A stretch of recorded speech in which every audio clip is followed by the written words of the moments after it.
আচ্ছা, ঘুরতে কার না ভালো লাগে? তাই একটা ছুটির দিন পেয়ে বেরিয়ে পড়েছিলাম ঘুরতে। আরে কোথায় যাচ্ছি বলাই তো হলো না। আমরা যাচ্ছি হালিশহর, রানী রাসমণির ঘাট। আশা করি নামটা অনেকেই শুনেছ। ওখানে যেতেই দূর থেকে নজরে পড়ল এমন সুন্দর মন্দির। দেখো, মন্দিরটা কিন্তু একেবারে দক্ষিণেশ্বরের মন্দিরের আদলে তৈরি করা। আস্তে আস্তে আমরা ভেতরের দিকে চলে যাচ্ছিলাম। পরের দিন ওখানে কল্পতরুর মেলা ছিল, তাই সবাই মন্দিরটাকে সাজাতে ব্যস্ত ছিল। আমরাও চলে গেলাম আস্তে আস্তে ভেতরের দিকটায়। যেতেই নজরে পড়ল এই ছোট্ট পাড়া কুড়ে ঘরটা। প্রথমে বুঝতে পারিনি এখানে কি হয়। তারপর একজন বলল এখানে যজ্ঞ করা হয়।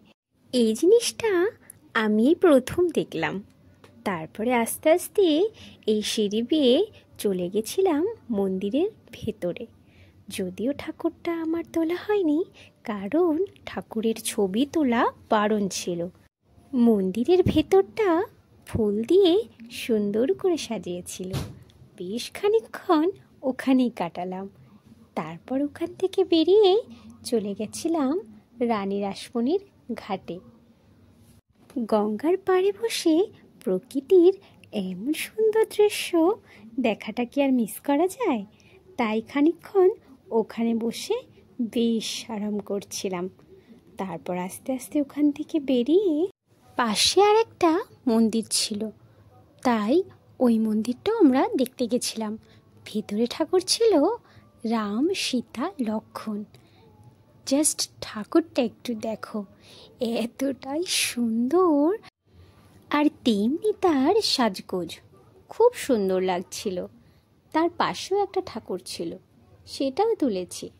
বাট ঠাকুরটা কি ঠাকুর এটা আমার জানা নেই। তোমরা জানিও এটাকে কি ঠাকুর বলে।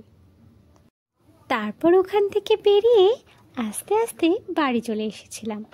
তোমরাও জানিও ভিডিওটা তোমাদের কেমন লাগলো। আর ভালো লাগলে প্লিজ চ্যানেলটাকে একটু সাবস্ক্রাইব করে দিও।